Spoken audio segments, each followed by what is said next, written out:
చేసిన కార్యం ఎన్నో చూసి కూడా, ఎన్నో అనుభవించి కూడా, ఎన్నో పొందుకొని కూడా అవన్నీ మర్చిపోయి ఇప్పుడున్న శోధన, ఇప్పుడున్న సమస్య, ఇప్పుడున్న ఆ యొక్క ఆటంకాన్ని చూసి నువ్వు కూడా విశ్వాసాన్ని కోల్పోతున్న విశ్వాసగా ఉన్నావేమో జాగ్రత్త.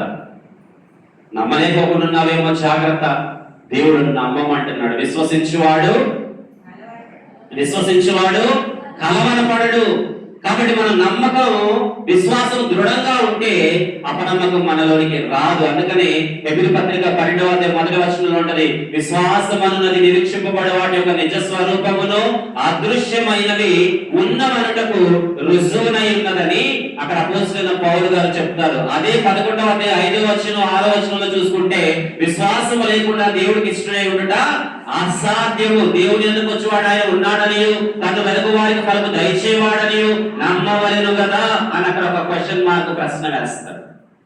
ఈరోజు వారు ఆ విశ్వాసాన్ని కోల్పోయారు కాబట్టి దేవుడు వారితో మీరు ఇంకనూ నమ్మిక లేకోకుండా ఉన్నారా అని అడిగినప్పుడు తర్వాత వాళ్ళలో వాళ్ళు అనుకున్న మాట ఏంటో చూడండి.